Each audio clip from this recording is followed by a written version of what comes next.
I'm loving it, but yet you hide a vagina? You gotta look real close. Keep up with me now. Let's look into the picture instead of at it. I'm loving it is their slogan. But you hide a vagina in the ad. And everywhere I'm telling you, they operating on them lower chakras. They trying to activate them. They want to keep you thinking about having sex all damn day and getting high and getting drunk. So by the time you hear the rap song, are you ready? You done threw a couple back, you on the dance floor, and some unknown dude is grinding on your behind. So it's critical because it says feel the curves and the bottle is shaped like a woman, but you don't see the person having oral sex in the ice cubes. But see, this kind of stuff sits in your subconscious mind. Are you following me? And it hits you a little bit later on when you're not even thinking about it. I put it side by side so you can see it. And all you wanted to do was buy a damn soda. Are you following me? These people are wicked. Welcome anybody else. Good afternoon, everyone. I want to jump right into it. I want to call my portion of the presentation Intellectual Insurrection. It has a little bit of a psychological twist to it because that's what I am. For those who don't know me, I see a lot of new faces, which is a good thing. I'm a school psychologist by training, a nationally certified school psychologist. And what I do in my job is I evaluate children in public school, and I decide who goes into special education.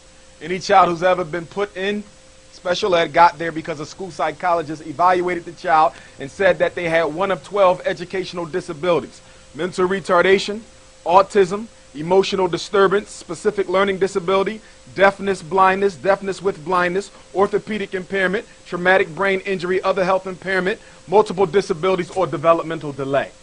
It's what I call the Sweet 12 or the Sweet 13. Depending on what state you live in, there's 12 or 13. In Pennsylvania, there's 12. The job of the school psychologist is very, very complicated because you're asked to determine whether or not this black child is struggling because they're not interested or because they can't learn. But special education is very political. To make it real simple, I'll give you an analogy. There's 2 million black men in prison, there's 2 million kids in special ed. Do you see the relationship? There's 2 million black men in prison, there's 2 million black kids in special education. I say that to say, parents, that you got to be very, very circumspect before you put your child in special education because it can be a high road to incarceration. By the way, there's no longer anything called a Board of Education in the Americas. There is no longer a Board of Education. You only have boards of incarceration. It's very important that you understand that. The purpose of school is to prepare children for prison for no other purpose. For no other purpose. There's 50 states in the United States of America. In each of the 50 states, the black population in prison is at least triple their population in society. In the state of Pennsylvania, blacks make up 10% of the population, but half of those in prison. In every state, we are 2 or 3 times our natural population inside the prison. It's deliberate, it's intentional, and it's systematic. And I say that to say that we have to prevent ourselves from falling into the trap of blaming the victim for their own situation. Yes, black people are the #1 accomplice to white supremacy. Without a doubt, we are the #1 accomplice chiefly because we do nothing about it. Okay? But we do not spend billions of dollars to keep ourselves where we are. We did not put up the $500 million to create HIV. We didn't put up the money to create Ebola. We're not the ones building the prisons. We don't create the miseducation systems. So as you can see, you are not the chief cause of your problem because you don't have the economic organization to do what's being done to you. Very important that we understand that. Now I want to deal with education first. If I'm going to deal with education, I got to deal with incarceration. The reason why you see the incarceration rates mushrooming as they are is because what?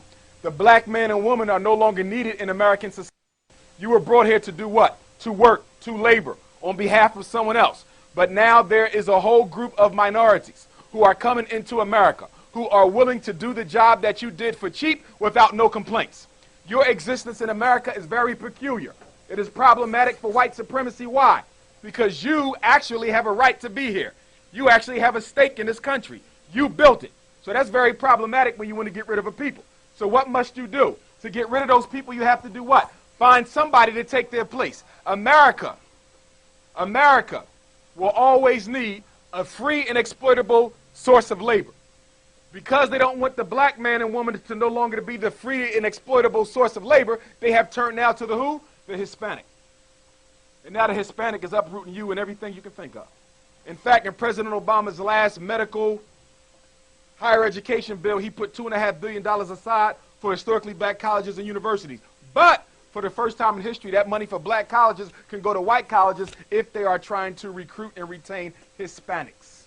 In case you haven't been paying attention, the entire civil rights movement that your ancestors fought, bled, and died for has been totally taken over by Hispanics and homosexuals. Now, when you deal with homosexuality, sometimes we make the mistake of dealing with it through a moral lens. Don't deal with it morally. It's not really a moral issue. Some of us deal with it through the cultural lens. Nothing wrong with that, but it's not principally a cultural issue. Some of us deal with homosexuality through a genetic lens. Okay? You can go there if you want, but there is no proof anywhere on the face of the earth that homosexuality is a natural God-given disorder. Now, let me tell you why homosexuality is here, and this relates to education. Why? Because homosexuality has now made its way into the public schools. Some of your children are reading books that have same-sex marriage couples in it, and you don't even know this because the books don't come home with the child. Okay? Now, in 1974, Secretary of State Henry Kissinger wrote a national security memorandum dealing with population control in the United States. In this population control memorandum, he recommended to President of the United States, who I believe was Richard Nixon at the time, that if you want to control the black population in America, which is growing, I suggest that we openly advocate for homosexual relationships in the black community. It is a population control strategy. It has nothing to do with God, and it has nothing to do with genetics. The reason why you see so much homosexual advocacy is it is a population control measure. And then they put the HIV into the homosexual males, and now they give it to the black woman, so now you exterminate the whole race. The problem with our community is we don't have a socialization process. We wonder why so many males become homosexual, because the homosexuals have a socialization process for your child. We wonder why so many children drop out of high school, because the school district has a socialization process for your child. They can almost predict that they're going to leave in 9th grade because they socialize them that way. The Army has a socialization process for your child. That's why once they enroll, they consider themselves Army men and Marine men until the day that they die. Even when they sleep, they have it in their mind because they're socialized to do that. You do not have a socialization apparatus in place. As a result, your children don't even belong to you. You think they do until they get a certain age, and now they belong to somebody else because there's invisible systems at play that you can't see with the naked eye. You can only see it if you put on your political shades. And most of us don't look at our political shades. We can't see it, which is why you hear black people say today that there can't be no white racism because I don't see no white people in the ghetto.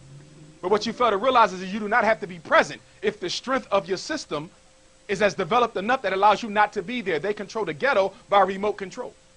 And they control the ghetto by who? Black elitist Negro leaders.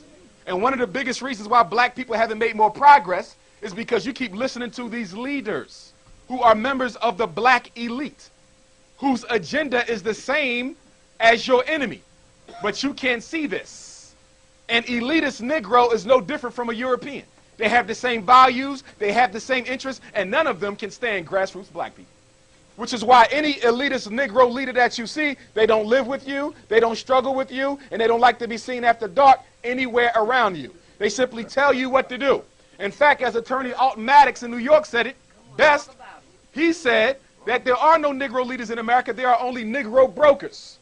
Their job is to broker deals between the power structure and the black masses to keep them at peace.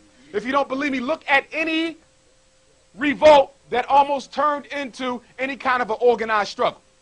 In every situation, you see what?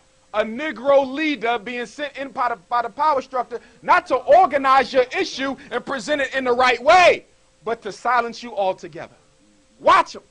Some ministers, but not all. Some businessmen, but not all. Some politicians, but not all. But the key ones, without a doubt. Without a doubt. And so what you have to ask yourself is, why are you following this person? And the interesting thing about black America, it's impossible for you to have a leader anyway, because you're not organized. Organized groups of people choose leaders. If you notice, nobody can give white people a leader. They have an apparatus in place for that. You've never heard of someone giving the Orientals a leader. They have an apparatus in place for that. Black people are the only people on earth who you could tell them who's leading them without them actually giving their own informed consent, as we call it in psychology. So I'm saying that to say that you got to back off and stop reacting to what's going on. And if we're going to talk about reacting to what's going on, I got to talk about President Obama. Now, many of you didn't know this man 3 years ago. In fact, the first that most of us heard of him was during the aftermath of Hurricane Katrina. If you go back to Hurricane Katrina, the United States government decided, and by the way, the government is nothing more than a group of men who carry out the wishes of the corporate gangster bankers. Let's be clear. Okay? That's it. The people in Washington, D.C. do nothing but carry out the orders of the international corporate conglomerate. The government is not run by votes, it's run by bucks. Very important that you understand that. But anyway, in the aftermath of Hurricane Katrina 2005, former President Clinton and current president at the time, Bush, were on their way down to shake hands with the victims of Hurricane Katrina. Not to do anything about it, just to shake hands. But anyway, President Obama, who was then Junior State Senator Obama, was over in Russia on some foreign relations business on behalf of the Council on Foreign Relations, the board of which his wife sits on. Now, by the way, CFR was started to rip Africa off of its resources, by the way. In fact, the CFR goes back to the 1920s. And believe it or not, its creation was actually spurred by the work of the Honorable Marcus Messiah Garvey, who had organized black people all across the world. Okay? So that's where the CFR comes from. So if you belong to the CFR, whether you are Michelle Obama or Jesse Jackson, who's also a member, you are there to help the white power structure rape off poor black nations. Or should I say, disorganized nations, because there's really no such thing as a black nation, because what is in the soil of Africa and most other so-called third world nations makes the world go around today. If you shut down Africa's borders, white supremacy would fall overnight. So understand that we are at the center of everything that goes on in this world, whether we are in control of it or not. But anyway, they told Clinton and Bush that you got to wait till Obama comes back before you go down and shake hands with the victims. So let me ask you a question. If he wasn't chosen to be the next president of the United States, what the hell was he doing with two current presidents? They chose him before you knew him. So you got a bad habit of celebrating when there ain't nothing to celebrate about. Now, when Obama first ran for state senator of Illinois, he ran against Bobby Rush, former Black Panther from that section of the city, of that state, Chicago, Bobby Rush. Bobby Rush blew him out the water. Obama comes back again and runs again, only this time he got the backing of the National Democratic Party for a state race, which is something you tend not to see. Not only that, once he wins, he is invited to be the keynote speaker at the 2004 Democratic National Convention. Okay, you know what that is like? If I'm not mistaken, isn't Shirley Kitchen a state senator? Could you imagine her being invited by the Democratic National Convention to be the keynote speaker? Well, that's what they did with Barack Obama. Why would they take a nobody, per se, and make him the keynote speaker of something that large? Because they wanted to see the reaction of white America to him. And the reaction was phenomenal. It was astounding. And that's when they decided that we would make him what he was. But even more importantly, for you to understand, the man who created the Trilateral Commission on behalf of the Rockefeller family, a European by the name of Zbigniew Brzezinski, whose books we need to get in the bookstore, The Grand Chessboard, which is one of them, which basically gave the strategy plan for 9/11. He said whenever you want to control the people, you must create a serious terroristic incident. When people are afraid, they voluntarily give up their rights. Just like you do in your neighborhood because you're scared of the drug dealers, but you ain't once asked the government why they can't stop the drugs from coming in the country. But then after all, we know that the drug industry is $500 billion a year, and if you stop the drug industry, Wall Street will plummet. If you stop the drug industry, most of you who are getting ready to retire would have no money to retire on, because illegal drugs is used to supplement most major stocks on Wall Street. In fact, 2 weeks ago, BBC ran a story. The United States Marine Corps and Army was in Afghanistan 2 weeks ago, and they came into a large poppy field. And by the way, Afghanistan is the #1 poppy producing nation on the face of the earth. Opium and heroin, Afghanistan. Now you know why they're there. Ain't got nothing to do with freedom and democracy. We ain't even free and democratic here. Okay? So anyway, they reported in the newspaper that the Marine Corps and the Army were forbidden by President Obama to burn up the poppy seed. So you mean to tell me you're in here fighting the enemy government who can sell this drug crop for millions of dollars to finance their war, and you don't destroy it? That's because you're not in there to destroy them. You're there to oversee your drug operation. It's a book you need to read called Dark Alliance by a European reporter by the name of Gary Webb, W-E-B-B. He's the one who was murdered after he published his book because he had uncovered, okay, that the United States government, okay, was trading guns for drugs and giving Central and South American gangs free access to black neighborhoods, helping them establish networks so they could sell their dope. Drugs is a form of chemical warfare in the black community. Don't look at it as nothing else. You can't stop it because you don't control it. Okay? So to beat up on young brothers who are out there selling it, even though it is wrong by what they're doing, but at the same time, we are wrong because if we had a job for our young people, they wouldn't be selling the drugs. See, they're out there selling because there's no economic system for black men. There's 5 stages of life for black men in America, in case you ain't been paying attention. There is miseducation, there is medication, there is incarceration, there's frustration, and then there's extermination. That's it. And every black man in here, every black man who's not in here has the job of doing what? Trying to sidestep those 5 steps, but they're extremely powerful. And the reason why they're so powerful is the minute you send your child to school and he can't sit still for 5 minutes, they want some Ritalin. They want some Cyclic. They want some Prozac. They want some Adderall. They want some Paxil. And they're giving you this, and you're giving it to your babies because somebody told you that a simple little family problem that can be solved with discipline is now a psychiatric issue with a brain-based neurological cause. But when they diagnose your child with the disorder, nobody ran a CAT scan or an MRI. It's about pimping because they make $32 billion a year off these black children who are being given these drugs. $32 billion a year. And nobody's even telling you about the side effects. Nobody's telling you that the drug messes with your son's ability to produce healthy semen in his testicles. Did anybody tell you that? And that's coming straight from the Food and Drug Administration. But wait a minute, you can't rely on the Food and Drug Administration to approve your medicine. Why? Because most of the high-ranking staff in the FDA have stock invested in the drug companies, most of which publicly trade on Wall Street. So the reason why your son is pumping dangerous drugs in his body is because somebody's stocks need to go up. So you got to look at the situation for what it is, black people. You got to turn off the TV and start reading a little bit more. And you got to make sure you grab those children and pull them tight and close to you, because right now with what the homosexual movement is doing, it's off the hook. I was at Historically Black College not too long ago, and I saw 2 cross-dressed brothers walk into the room where I was. Thoroughly cross-dressed, blouses, high heels, fishnet stockings at a Historically Black College and University. In fact, it's going on at most of the Historically Black colleges and universities. The homosexual movement has taken over the civil rights movement. But believe it or not, the homosexual movement and the civil rights movement have a little relationship. When we go back to Dr. King and the civil rights movement, we find that his top advisor at the time was an openly professed homosexual male by the name of Bayard Rustin. Y'all know who I'm talking about. In fact, Dr. King was forced to start working with Bayard Rustin because everybody else in the civil rights movement said that this don't look right, because back then, black people stood for a little bit more. So a black minister had no problem standing up saying that I'm not for homosexuality. You'd be hard-pressed to find one today. And the reason why you'd be hard-pressed to find one today is because George Bush, the last president, came up with a bright idea. He said if the black church is the backbone of the black community, if we start giving them money, can we soften their position? And somebody said, yes, Master. So he found a way to get past the constitutional provision of a separation of church and state. And so now you got black churches all across America, including in the city, who get money directly from Washington. They are the new FBI, faith-based initiative. Very important that you watch this. In fact, I know for a fact that the FBI in every major city, you should know this, has 2 lists. They have a list of radicals. I'm probably on there. Some of you are on there, okay? Then they got another list. These are resources. These are the leaders who they can go to and find out exactly what's going on here tonight. These are the people who they can go to and ask to keep a tab on him. What is he up to? What is he doing? And you know most of those lists are comprised of ministers. That's right, religious leaders. See, when somebody told you that we just deal with God, we don't deal with nothing else, that was a political decision, because there is nothing more political in this world than how you form your concept of the all-powerful creator.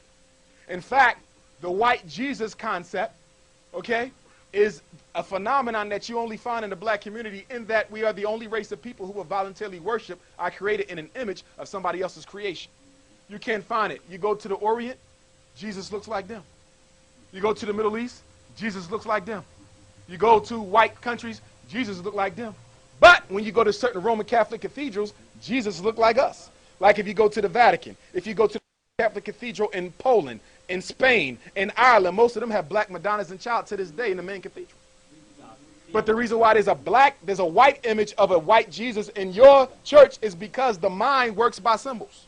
And if I make your God look like me, then naturally your unconscious mind will associate me and George Bush and every other white man who's come across as being God Almighty. So when you think you're on your knees praying to God, you're really worshiping the white man, and you wonder why your prayers don't get answered. Making African children inferior begins with birth. I say it all the time. So when your child come home, what do you turn on the TV? White racist cartoons. Everybody remember the Tasmanian devil? The little ugly fat thing that just kept spinning around? Do you know why that cartoon was created? because at the time, the British was in Australia, okay? And there's an island off the coast of Australia, Tasmania. They exterminated every living black man, woman, and child on the island of Tasmania, so they gave you the Tasmanian devil. Remember this. You cannot exterminate a people until you first exterminate their image in the mind of everybody else.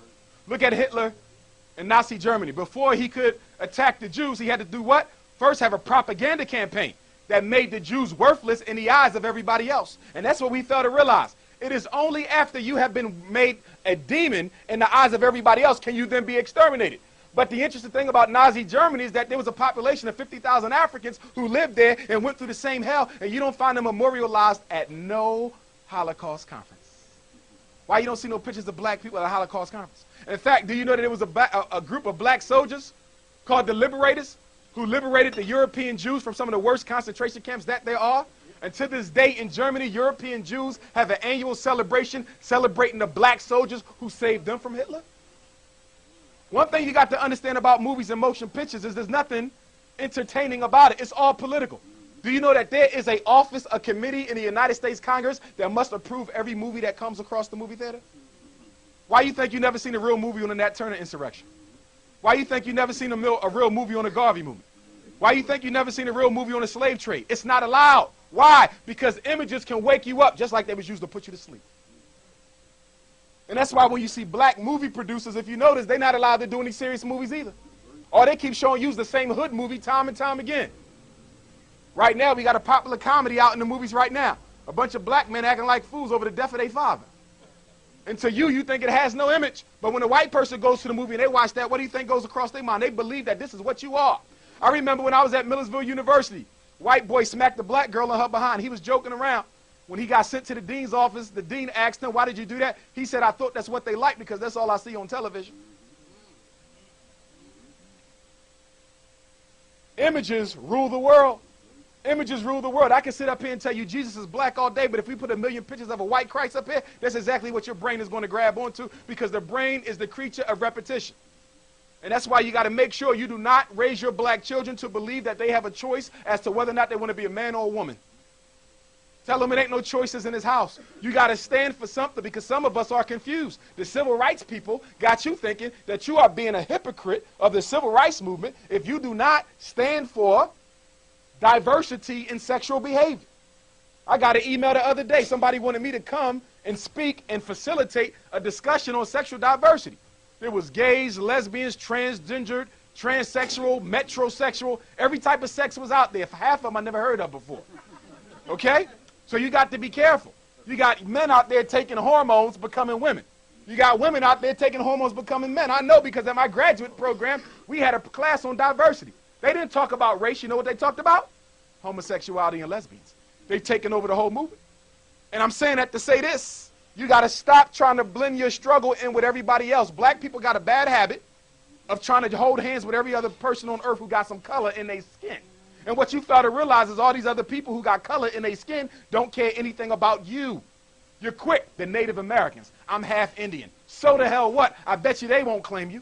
I'm half Hispanic. So the hell what? I bet you they won't claim you. My grandmother was a Japanese. So the hell what? If she was so Japanese, why you buying her hair? Shouldn't you be growing it?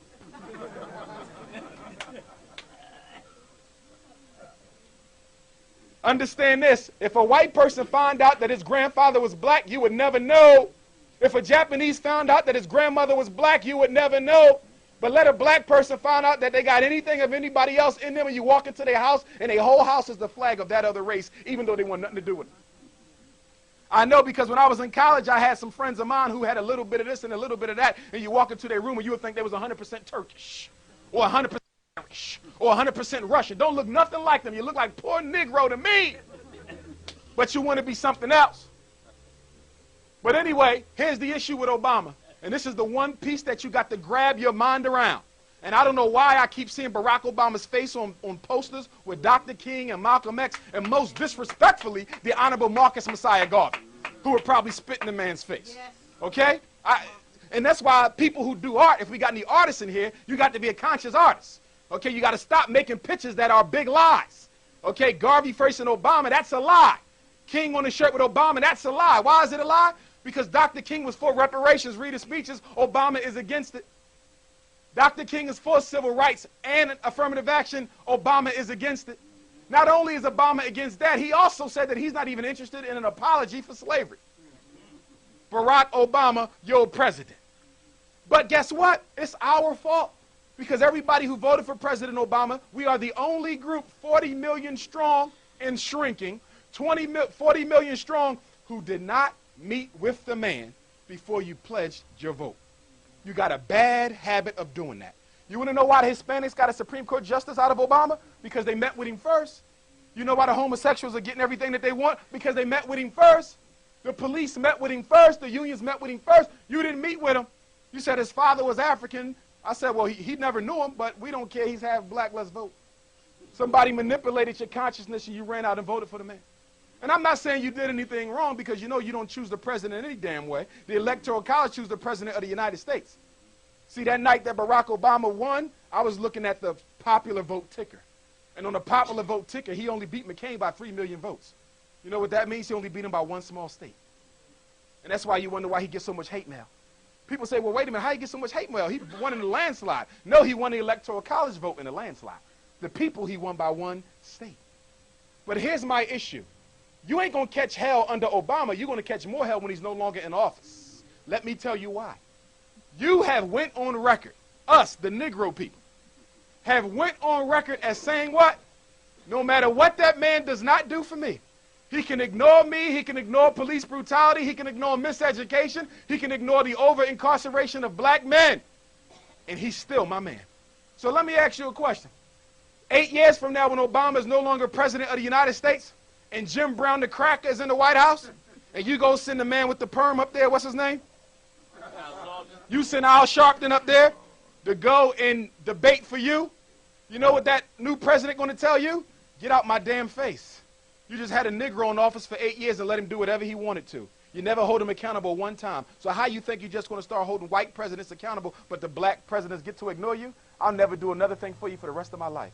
I'm telling you, by letting Obama slide for a decade, you let every white president slide for the rest of eternity. And it's after Obama that you're going to see black folks catch hell like you ain't never caught before because you let somebody manipulate your consciousness. And by manipulating your consciousness, they was also able to manipulate your loyalty. And another thing, I got to give a shout out to Black and Nobel. I know they got a diverse array of books up here. We got, you know, the soft porn up here, but they still got the conscious stuff in the back. No, I'm going to tell you why I'm saying that. Because when you go to certain bookstores, particularly those that's owned by Europeans, you will find that the conscious black literature section has all but disappeared. Has all but disappeared. In fact, I was in one not too long ago, and guess what? I walked in, I said, well, where's the serious black literature? And they said, we don't sell that too much no more. And I said, well, why not? And they said, because y'all don't want to read that. I said, well, where is it? He said, you go upstairs all the way to the back, and it's on the left-hand side. The black literature section is about this big. The blaxploitation section is as big as Walmart. See that? And here's the situation. Your young children, you got to watch what they read because reading is access to the unconscious mind. I keep telling people that. The images and messages that are in written print can be sucked up by the unconscious, and the next thing you know, your child is living off the images that they got in the book or off the television. In fact, most of us should get rid of the TVs in our house. We don't even really need them. There's no benefit to it. In fact, I was at a lecture the other day. Some parents got mad at me. I said I wouldn't be mad if every high school in America shut down the football and the basketball team for 25 years. And they said, well, why would you want to do that? I said, well, the number one reason is the only person who benefits from black men being in the NFL and the NBA is middle-class white women.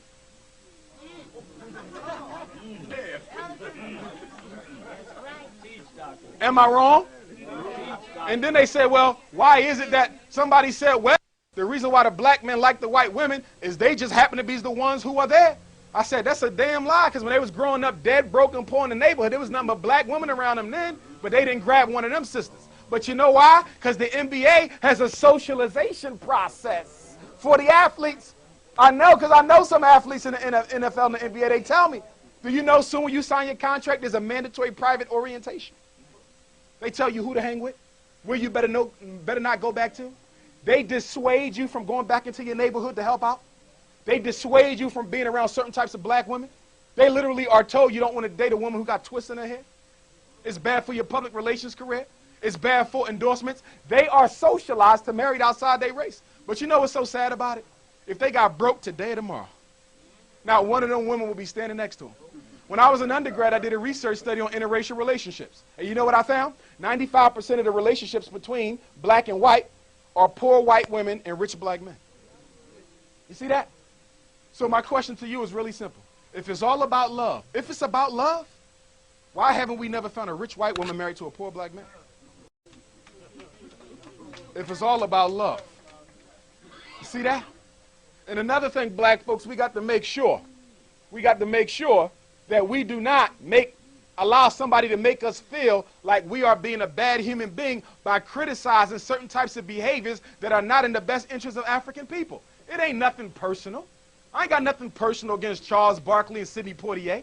I ain't got nothing personal against Tiger Woods and James Earl Ray and Tay Diggs and Cuba Gooding Jr. and Tim Duncan and Kobe Bryant, and I'll probably be here at 5 o'clock in the morning. I ain't got nothing personal against none of them. But the bottom line is women live longer than men. So if a rich black man marries a poor white woman, when he dies, she now inherits his millions. This is about business. It ain't about love. And the big situation is a lot of our young brothers think when they sleeping with the white woman, they getting over. I'm getting her back for what they did to my aunt. No, you ain't, you dummy. Because every time you go into that cave of hers, guess what? You come out more mixed out than the last time you went in there. You cannot lay down with somebody, cohabitate, and not pick up their energy. So when you lay down with her, you're picking up her energy. You might have thought you was a strong black man, but after hitting that 25 times, guess what? You are as European as any other European male. It distorts consciousness. It distorts consciousness. And I'm going to tell you something from a psychotherapy standpoint. No child suffers more than a biracial black child. If you don't believe me, read Obama's own words in his own autobiographies. Read what that man tell you. I knew I had friends who was biracial. They never quite fit. White folks don't want them, period. And some of us, because we into the whole light skin supremacy movement, we don't want to take them either. And by the way, we do have light skin supremacy in the black community. You do know that, right? Yes, we have light skin supremacy. I know black nationalists who are light skin supremacists. I know black leaders who are light skin supremacists. You'll never catch a sister with color around them. And they never get called on it. Some of y'all, when the babies come out to this very day, you know what you're doing? You're looking at their ears to see how dark they're going to be in 10 years. You're supposed to be celebrating African life, but the slave in you demands to know what is going to be ultimate complexion of this child.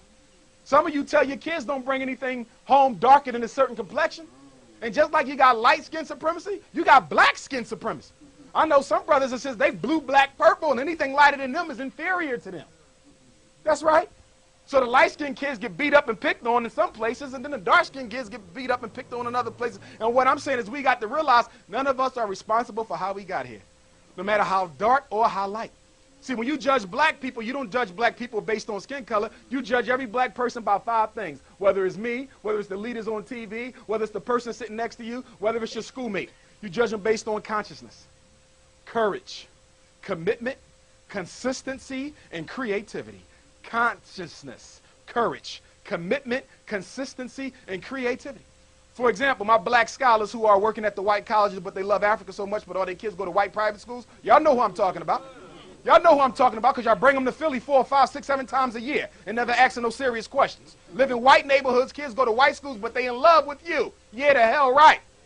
So you got to understand the difference between somebody who's struggling and somebody who pimping. Because in case you ain't picked it up, black leadership is a very profitable business. I'm surprised they don't trade it on Wall Street. Black leadership stock. Tell me I'm wrong. Right now we got a situation where most of your national black leaders have gotten quiet on the Obama question. It's a war going on in case you ain't noticed. And they all bourgeois fighting, so I don't want you to get too involved in the war, because even though I agree with Tavis and Dyson, they still elitist blacks. They're not coming in the hood to help you organize. But their position is accurate, which is that President Obama has taken care of everybody but blacks, and it's time for him to look at us. But you got other people on the other aisle, I ain't going to say their names because y'all in love with them people, who say Obama basically ain't got to do nothing for black people. Okay, he won, and that should be enough. What's wrong with that argument? We're not fighting a personality. We are fighting global white supremacy. It is a system. Do you understand? So whether I'm in charge or whether he's in charge, you must fight the system. Because it ain't about the face you see. It's about the mechanical order behind it. And we've forgotten that. And we've forgotten that. And we've forgotten that. And let me go on to Africa for a moment. Some of us think that they don't want us in Africa. I've been to Africa 3 times, 5, 6 countries. I've never ran into that yet. I'm going to tell you what they don't want in Africa. They don't want somebody with internalized racism going over there making more internalized racists. That's what they don't want in Africa. If you're going to go, leave your basketballs here. They don't need them. Ladies, no disrespect, leave everything you got from Hing Ching Wong at your house. Don't bring it on the airport. They don't need that either. Because when I was in Johannesburg, South Africa, walking around in the hood, you know what I saw? I saw black sisters in these wooden-made perm factories, burning their skin, making a homemade lie, trying to look like you. I'm telling you what I saw with my own eyes. See, what black people have not grasped in America, you are the leaders of Africans around the globe culturally and financially. You gross $850 billion a year. You are the richest group of blacks on the face of the earth. There is no group of blacks who makes more money than the Negro in America. In fact, there's only 9 groups of people with more richness than you on earth. So there's only 9 groups of people who make more money than black Americans, Negro Americans, ex-slaves, whatever you want to call, because I don't know what an African American is. There's a hyphen in there. What's the hyphen going on? I think W.E.B. Du Bois said it best. I respect him a lot. He was a hater, though. He hated on Marcus Garvey and helped destroy the movement. Okay, but you got to look at the good and the bad in everybody. So I celebrate Du Bois' good, and at the same time, when I teach young black children, I got to teach them that he was a very, very jealous, Eurocentric man. And he wanted to destroy Marcus Garvey because Marcus Garvey didn't have a Howard degree. Harvard. So he wanted to know how this English-speaking Jamaican without a college degree comes to America and take over my leadership. Booker T. Washington had just died. So Du Bois said, I am the heir apparent. I'm supposed to be the next great leader, but here comes Mr. Garvey, some short, fat man from Jamaica, and it just organizes 15 million people like that. So it brought the jealousy. But my point is, getting back to Africa, is that we have to have something to give to Africa. With $850 billion, do you know if we were organized, no African nation would ever have to go in debt to the World Bank or the International Monetary Fund? Do you know that? Do you know that? No African nation would ever have to borrow another dollar from the United States government if blacks in America were organized. But we are not organized. That is our problem. Stokely Carmichael, Kwame Ture, he was a socialist, I'm a nationalist, but he was correct. And Mr. Garvey was correct when he said the number one enemy or the number one weapon used against the Negro is disorganization. The only organization we have in our community is the church and the mosque. And guess what? That's not going to get it done.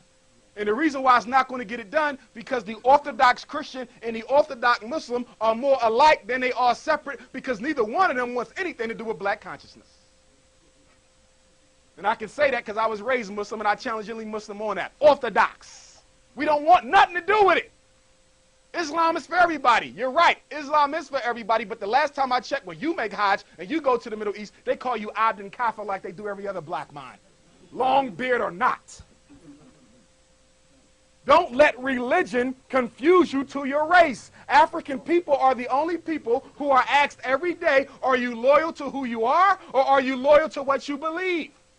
The question for me is real simple. If God made me first and made me black, obviously being loyal to blackness is being loyal to God at the same time. I'm not choosing either or. They are one and the same for me.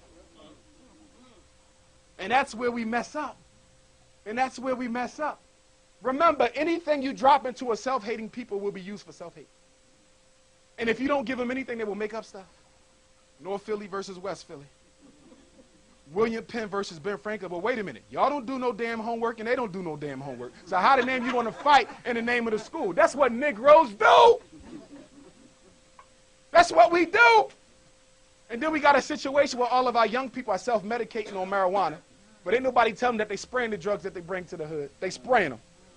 I want y'all young people to know, if you keep on getting blunted like that, and we know who's smoking the blunts because your fingertips look like you've been playing the piano all day. And it's funny, too, because I do psychological evaluations for a living, right? So soon they come in and sit up, I'm looking at the fingertips. And you know when you blunt, I'll see him laughing in the back. Yeah, I know.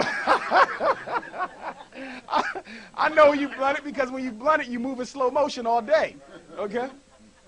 But ain't nobody telling you that when you grow up, young man, and you want to get have your wife and y'all want to have a child, okay, you won't be able to give her what she needs to bring you that baby. Okay, because it messes with the sperm. Just like you go in slow motion, they be going in slow motion. And they never get to where they're supposed to be.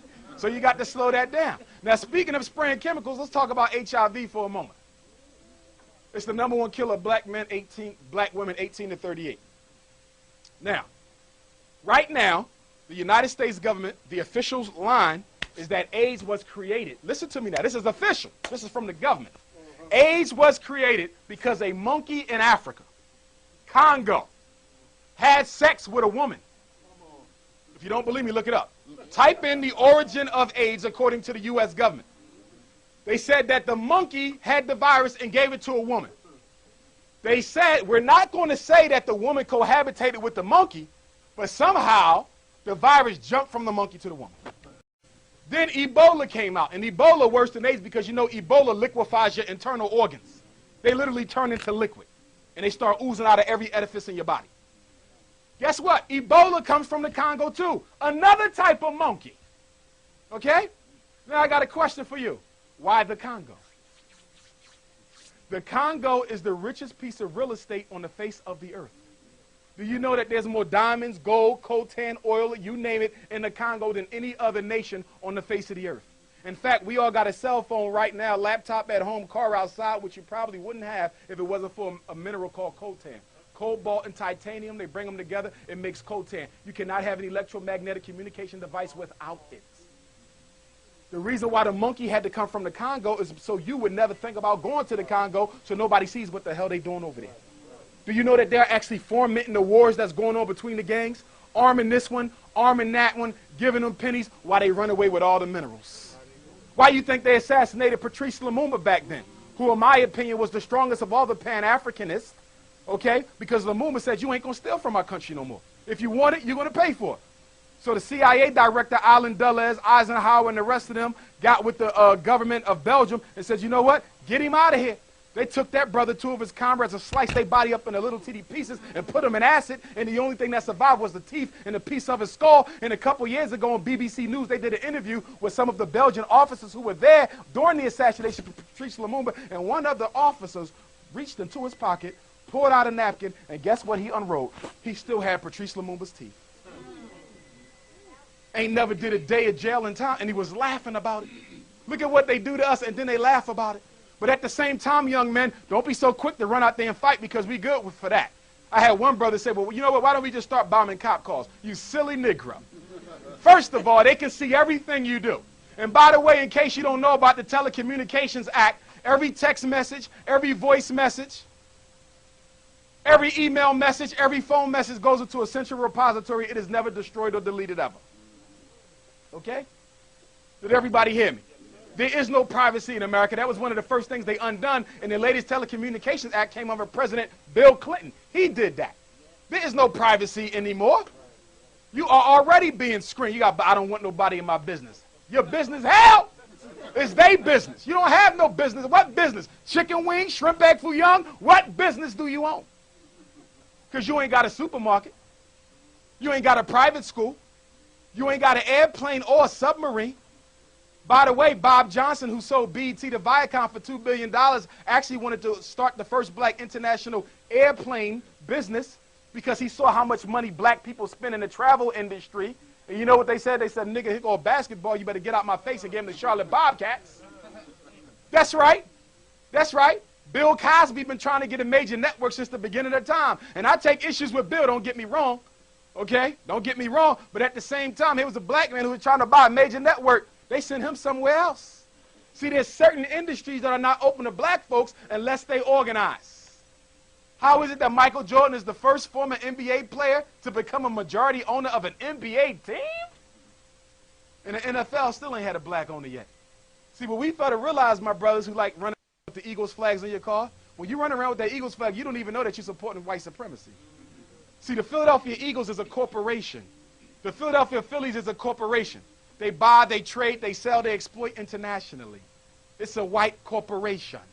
And we got a bad habit of doing that. It's amazing, too, because you'll see Irish people will have the Irish flag, Italian people have the Italian flag, and a Negro will have an Eagles flag and a Sixers flag on the other side of the window with some dark-ass glasses on, thinking he doing something. So we got to wake up. First of all, what we got to do, we got to start pulling that money together. You know why black folks don't own anything? Because we don't trust each other. We don't trust each other without money. Now you want to put a dollar bill in this? I get his brother $1. I'll be calling him every 5 minutes to make sure he ain't spent my damn dollar. Am I wrong? Am I wrong? You know why the Orientals get a head up on you? They get off the boat. 20 families will shack up in one house, and won't nobody leave the house till everybody in the family got their own business. Do you know that? It's what the Indians do, because everybody has a do-for-self collective mentality except the black man. And guess what? This is good because we need the education, but then it's got to be transformed into action. Because guess what? We have lectured ourselves into extermination. It is time for action. But the problem is, the truth of the matter is, most of us are not ready for that action. And so guess what? Everybody else uses it except us. Except us. So where do I think black people are going to be at ultimately in the next 100 years? We're in the 21st century. Where do I think we're going to be in the 22nd? This is what I think. I don't think there's going to be a single African American left in the next century. I think you're going to be replaced with African immigrants from Africa. Why them? Number one, they need our intellectual genius. We have it. The immigrant Africans have it. They need it. Okay? That's number one. Number two, they got to find a way to get rid of you because they owe you too much. See, when you owe somebody too much, simplest thing that they do is do what? Gangsters? They get rid of them. So these 40 million black people, we got to get rid of them. The reason why you got so many prisons, people, ain't because you're committing crimes. The reason why you have so many prisons is because they're trying to get you out of the population as whole. That's why. And by the way, for my Pennsylvania parents, in case you ain't heard the news, there's a new law, the Keystone Exam law. I did 3 lectures on this, but I want to give it to you real brief. This is the latest plot. Beginning in 2015 in the state of Pennsylvania, and this applies to any child you have from 7th grade or younger. Beginning in 2015, state of Pennsylvania, there's going to be 10 tests called the Keystone Exam. Your child cannot fail more than 4. You must pass 6. If you fail more than 4, you do not get a high school diploma in this state. That's all 67 counties. That's all 501 school districts. And if you think I'm making this up, go to the Pennsylvania Department website. There's already 25 states who have this test. And guess what? States that have the mandatory graduation exams have some of the highest incarceration rates in the country. Pennsylvania is building 4 new maximum security prisons right now. Do you want to know why? Because they know your kids ain't going to pass that test. How do they know your kids ain't going to pass that test? Because you don't socialize them to pass that test. I mean, let's think about it. A black child is born, they run around the house for 5 years.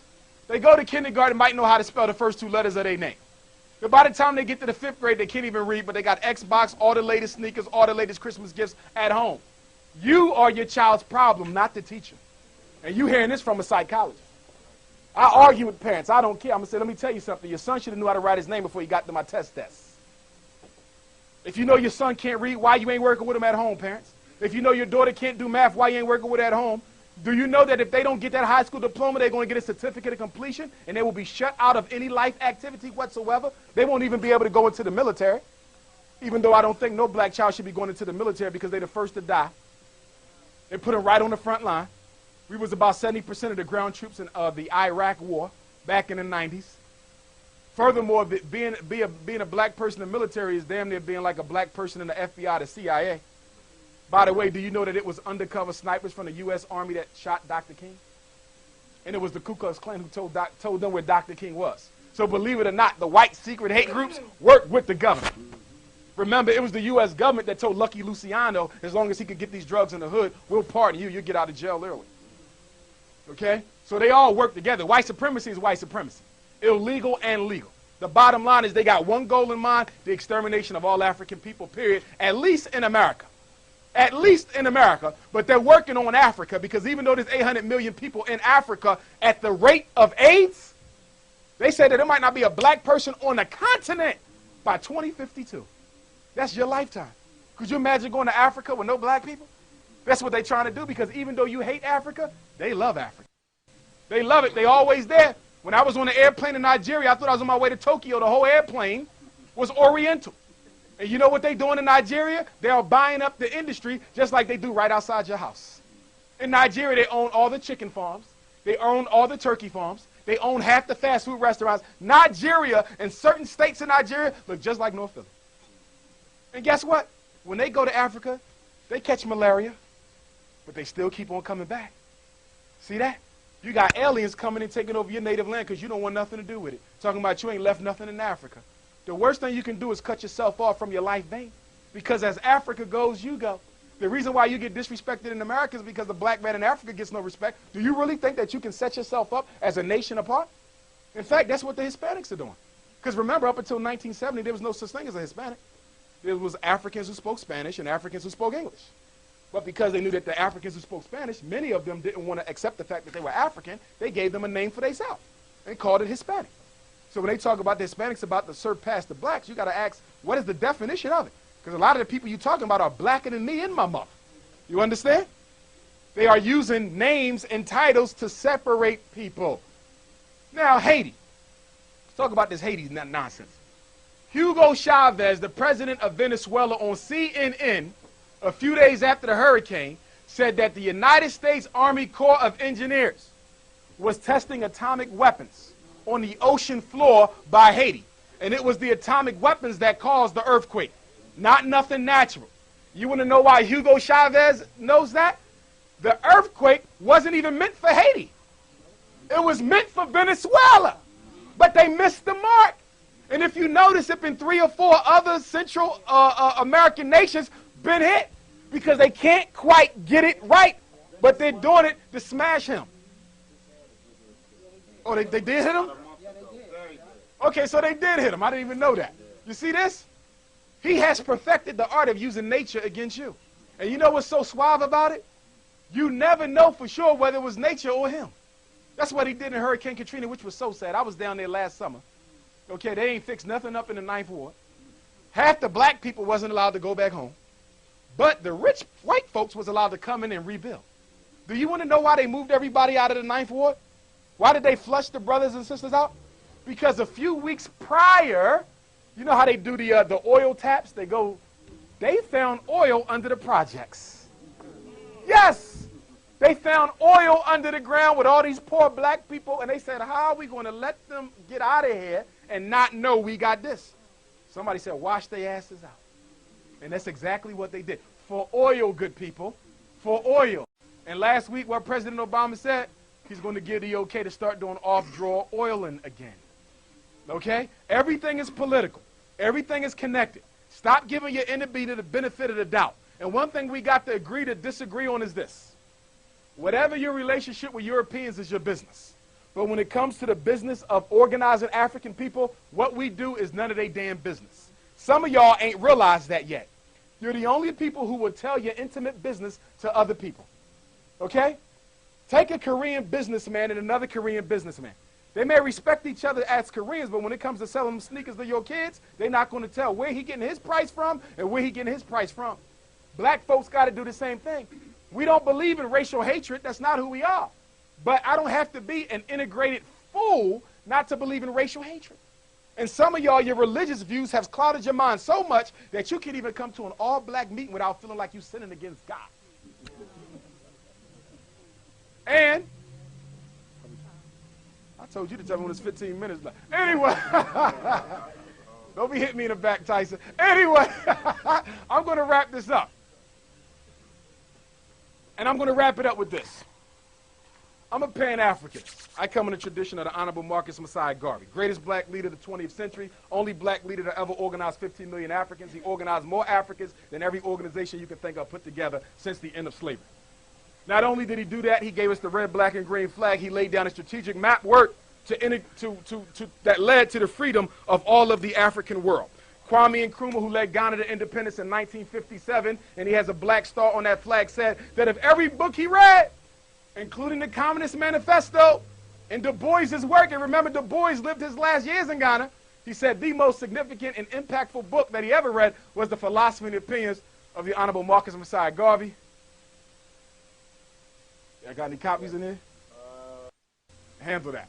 Now, Garveyism, I'm picking with you. Garveyism and 7 quick steps. Number 1, your God better look like you if he has an image. If he ain't got an image, so be it. But you know what I find? A lot of us think our God don't have an image, but he does. Like a lot of our grandmoms. God ain't got no color, but when you go in his house, you still see, who painted the Last Supper? Michelangelo's uncle up in there. Because you do know that the Last Supper was his uncle and 12 crooks that he got from the prison. If you don't believe me, read his history. That's right. That painting on your wall is nothing but inmates from the local jail. That's like going down to Pick and CFCF, taking a mug shot and hanging it up on your kitchen wall. Okay? So tell grandmama that. Okay? All right? But number one, your God, if you're going to have one, better look like you. And believe it or not, that didn't even start with Marcus Garvey. You know who started that first? A black man by the name of Bishop Henry McNeill Turner. He was one of the grandfathers of Pan-Africanism. He was the first black chaplain general in the U.S. Army, and he was the one who was elected to the, I think it was South Carolina, North Carolina legislator, and he called the red, white, and blue flag a dirty rag in front of the white Congress people before slavery ended. Bishop Henry McNeill Turner. So your God better look like you. Number two, African identity. Identify with who you are. I know there's a lot of different theories over there on the word Africa, but I'm going to take my knowledge from the greatest African scholar warriors, being Sheikh Anajoke, Ivan Van Sertima, Dr. Ben, and others. The word Afra-Ka was in existence in Africa before the white man came there. And you know what it means? It means birth of man. So you got to identify with who you are. If you want to use other names, but don't let nobody tell you you can't call yourself an African. I don't give a damn who they are or what they believe. The next one is African identity. You must have race pride. There's nothing wrong with being proud to be black. You're proud to be Christian, you're proud to be Muslim, you're proud to be Hebrew, you're proud to be this, you're proud to be that. And there's nothing wrong with your religious pride, but you must also have race pride as well. Raise your child with that. Independent African political power, independent African economic power, unity, and the last thing is that the nationhood must be based in Africa. All of you don't need to go back, because some of you are going to cause more problems than you solve. But you must have a centralized nation base, and it must be the richest the richest continent on the face of the earth. It must be Mother Africa. That's where the international government must be based, although we can live anywhere we want on the face of the earth. And believe it or not, if you don't decide to get up and work with Africa or relocate or do something, sooner or later, you're going to be forced to do it anyway. Because what happened in Katrina, they're going to keep on doing that. They're going to not stop. There is no stopping until the black man is gone. And I'm going to leave you with this. Many of us think that they just want to get rid of the grassroots blacks, the strugglers, the freedom fighters. Many of us think that people like Tiger Woods and Barack Obama will always be safe. That's not true. Do you know what eugenics is? Eugenics means to exterminate the gene that produces the people. So that means that they must exterminate everybody. So the goal is not to keep a few here and a few there. The goal is to get rid of every last American-born African. Only then can white supremacy be completed. But guess what? The gift and the curse is one and the same. If black people in America stand up, black people all over the world stand up. Everybody's waiting on us to wake the hell up and do what we need to do. And they will follow suit, just like they follow us in the NBA, just like they follow you to get your hair permed. They will follow you to revolution. Join an organization if you're not in one, but make sure it's a serious organization, not with a leader who just wants to pimp the masses. It must be a serious organization. But you join one. If you can't find one, then you start one. A non-religious one. Church plus something else, because some of y'all said, I already belong to the church. No. The church plus one. And I'm going to leave you with a quote. Honorable Marcus Messiah Garvey, who said, without confidence in self, you are twice defeated in the race of life. Without confidence in self, you're twice defeated in the race of life. With confidence, you have won even before you have started. Frederick Douglass, an ancestor of mine, who said that in so many words. I'm going to paraphrase the quote because it's leaving me right now. Black folks want things easily done, but they don't want to put forth the sacrifice and the struggle that's necessary to do it. Our problem is we want progress, but we don't want to lose no money. We want progress, but we don't want to lose our jobs. We want progress, but we don't want to lose our life. Guess what? Especially for Christian folk, I know you know this well. There can be no redemption without bloodshed. So in order for us to get where we need to be, some of us are going to have to be willing to die. Thank you very much. I'm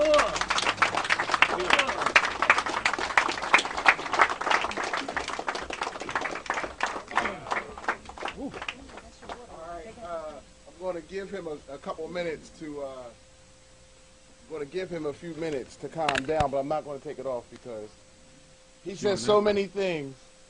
We're just going to let you ask him a few questions right now before Professor Griff comes up here and makes you forget everything that he just said, because everything that he just said was very important.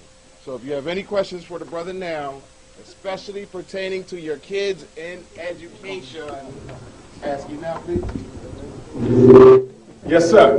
What's your outlook on music? Like, as far as music, not in just, the hip-hop community, but in music in a whole. I think music can be a very revolutionary force. It always has been.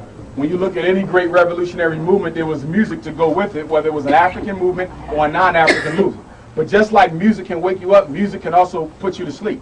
In fact, when you come into a community, if you don't know the mental state of the people, all you have to listen to is the popular tunes that they play. So if you come into the black community today and listen to our most popular music, it is self-denigrating, it is self-respecting, and it is consciousness lowering. You follow me? At the same time, if you listen to some of our most popular music in the 60s, although you still had some of that, okay, some of the more popular tunes were stuff that was a little bit more liberating. And the responsibility of the black artists is, if they're going to engage in the foolishness, you must also put some cuts out there, okay, that are very, very powerful and spiritually uplifting. They're not doing that. Now, don't get me wrong, there was black on black crime before gangster rap, but gangster rap glamorized it. And since the presence of gangster rap, the degree of black on black violence has climbed. So for any rapper to stand up here and say that my music does not impact the black on black violence, that's a psychological lie. Music, and there's been studies to show that music can actually determine behavior, not to the extent that I go out and kill somebody, I can blame the rapper. I'm not talking about that. But there is an influential aspect to the music. In fact, in ancient Africa, they say that there is a part of your spine, you understand, that corresponds to every sound of music. And that in Africa, certain music was played to help your spirit come from your belly and go up to your consciousness. You see? So it's a very liberating force. The problem is black music is totally owned by Europeans. That's why when people say hip-hop culture is progressive, culture is transforming, and most of all, you must own your own culture. Black people don't own rap music. You understand? Even the big-time people who we like to worship, they don't even own their own stuff. Okay? Universal Records, Interscope, don't know black people sitting on those board of directors. Nobody. You understand? But the people on TV are making you think that they own something. They own a little piece of something. But the bulk of the music that they make is going to somebody else. Music is America's second leading export industry. Did you know that?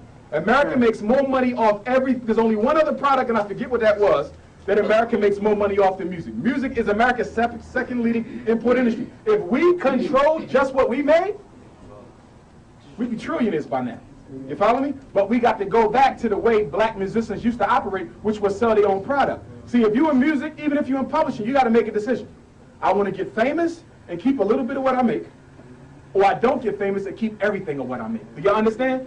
It is the central dilemma of every black person in business. If I sign with a big distribution company, I can get real famous, but my amount of the profits is going to be low. But if I continue to sell out my trunk, I won't be as famous, but I'm going to keep all the money. What do I prefer? I say don't be famous and keep all the money. We got to get back to ownership, because until you own, you don't control. And we got to make sure we influence our children to become owners of whatever industry they decide to pursue. If a child wants to be a doctor, you got to give us another black hospital, because we ain't had one. You understand? If a child wants to fly airplanes, you got to give us that black airline. Okay, if you want to be a lawyer, you got to own your own firm. We got to stop making our kids think it's comfortable to serve white people as long as you're making 6 figures. We are not after profit. This is where we mess up. Profit is not our goal. No. Power and control is. See, you don't have to be rich when you have power and control. Look at all the money black folks got. You understand? But you have no power. White man got power. He don't need the cash, because if I'm rich, if I'm powerful, I don't need money. I can make you do what I want done anyway. Money is unnecessary. Money is for people without power. Right. We need the power and we need the wealth. We keep telling our kids that money is power. No, wealth is power. We got to take the money and translate it into business, real estate, property, investments. Always make the joke. Give me an Oriental kid and a black kid. I'm going to get an Oriental kid $1 million, I'm going to get a black kid $1 million, and I'm going to come back 10 years later. The Oriental kid will probably have tripled that money.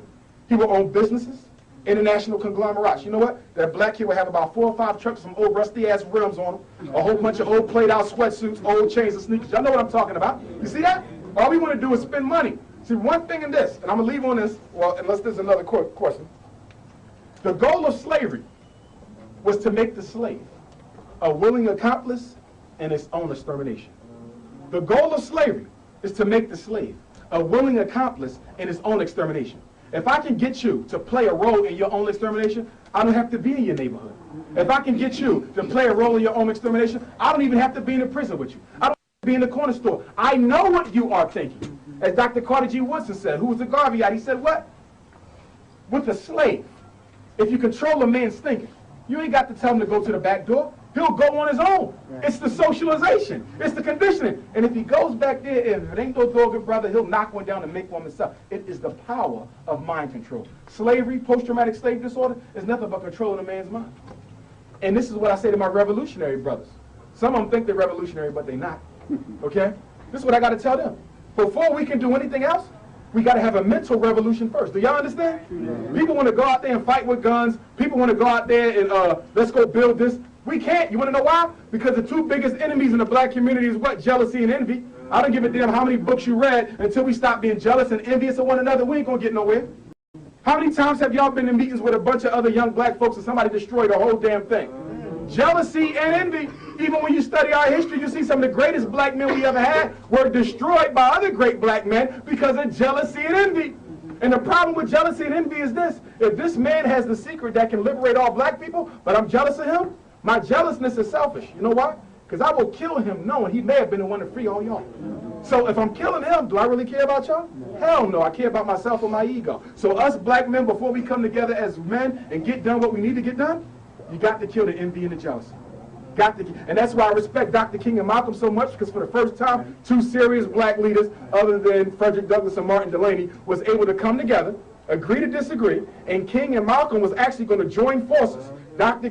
Malcolm met with Coretta Scott King 3 weeks before he was assassinated. Dr. King was in jail at the time. They had sketched out a program for the Organization of Afro-American Unity and the Southern Christian Leadership Conference to come together and work together. J. Edgar Hoover found out about that. You know what happened to Malcolm. And then 3 years later, the Army, you see what they did to King. But that was the first time that two major leaders was able to put the ego to the side for the good of the race. If you got ego, you can't be for us. It's really just that simple.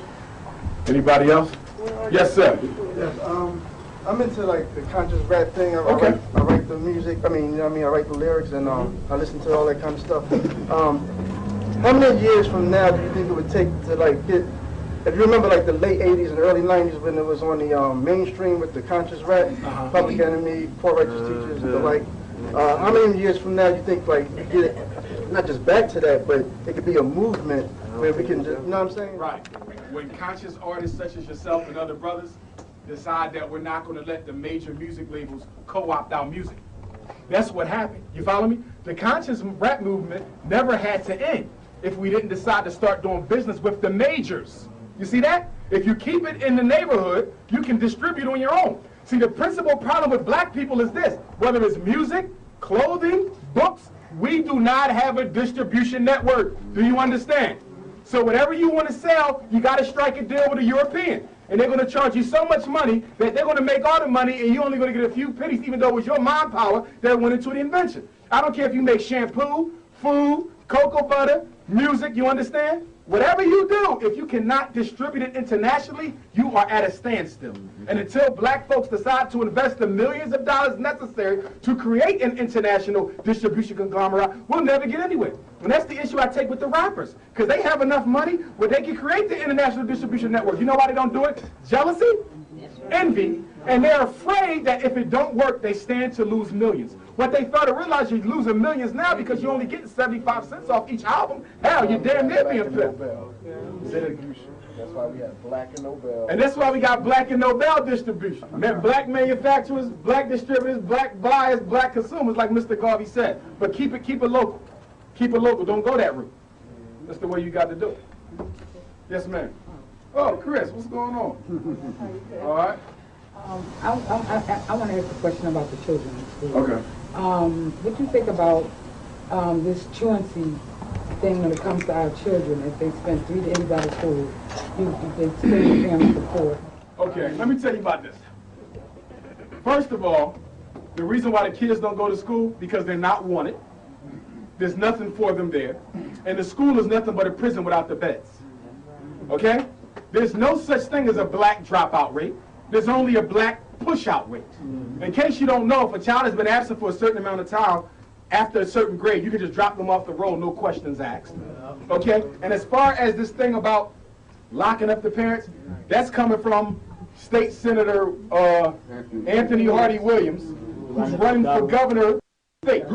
And I'm assuming, and I can be wrong, but it appears that he's doing this because it might earn him some brownie points with the white people across the state. Because you don't become governor in this state, not if you're black. Texas, Florida, and Pennsylvania. That's KKK. Texas, Florida, and Pennsylvania. So he's trying to accomplish the impossible. But I don't like his measure. But I'm not going to blame him totally. You want to know why? Because most elitist blacks support his measure. He had a sit-in down at the school district where everybody who supported his measure, which included most of his ministers and everybody else, said that they thought it was a good thing. Well, let me ask you a question. Most of these boys live in homes where they're single mothers, correct? They normally got 3 or 4 other children, correct? They're barely making ends meet themselves, correct? So if you want to lock me up and I got 5 other kids at home, who's going to get my kids? DHS? How much is it going to cost DHS to care for my child a year? So aren't you losing money instead of making money? But listen to me, people. They'll spend the money because the issue is the extermination of black people. People always keep asking a silly question. Doesn't it cost more money to put them in jail than to just properly educate them? Of course. But when you're trying to get rid of people who you've had to deal with for 143 years too long, you're willing to pay any price for the extermination. And that's what they do. It's the same thing with the flash mobs. They flipped out with the flash mob. This is how they use the media to mess with your mind. If you notice with the flash mobs, they actually videotape the kids stomping the people. They made it like a movie. Remember what I said before? Before you want to exterminate and incarcerate, you must first do what? Destroy the image. Destroy the black male image. Now that the image has been destroyed on channel 3, 6, and 10, now when they start locking up kids all summer, putting them in the big paddy wagons, you want to turn another face because the media has already conditioned you to lose your compassion for the kids. You want to deal with flash mobs? I'll tell you what you do. You give those kids after school and summer jobs. You give them meaningful after school program. You know what the flash mob is? That's a bunch of kids who are saying, y'all should have something for me to do, and since you don't, I'm going to tear up the damn neighborhood. That's all it is. Thank you. Oh, we got one more. Listen, I didn't bring any tonight. Last thing, I want everybody to listen to my radio show, the Umar Johnson Show, every Wednesday, 6 to 8, 1540. Don't forget that. 1540 a.m. every Wednesday, 6 to 8. You can also listen online at WNWR.com. I'm on New World Radio, and I have business cards at the end for any of you, particularly those who have children, if I can be of some assistance. Do not get your child evaluated. Do not put them on drugs until you talk to me first. Could you repeat the radio 1540, 1540 a.m. WNWR.com. WNWR.com. You can also download last week's show anytime until this coming Wednesday show. You can also listen to the radio show on your phone live at 215-554-6101. Good brother. What time? 6 to 8 Wednesday. And I got to get you on here too before this Mamiya thing jump off. Doctor, would you also enlighten this illustrious brothers and sisters about the 22% of the literacy rate that they said that they pegged among many of the students that's failing to graduate? Well, see, here's the situation with the illiteracy. They're not teaching. The fundamental problem in education is only 9% of all public school teachers are black.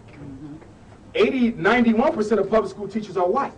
Now remember, the last institution to fully integrate in America was the what? Schools. Do you remember? That went up into damn near 1980. You follow me? So if the schools was the last institution to integrate, how about the people who are actually teaching the black kids in the schools? What do they feel about that situation?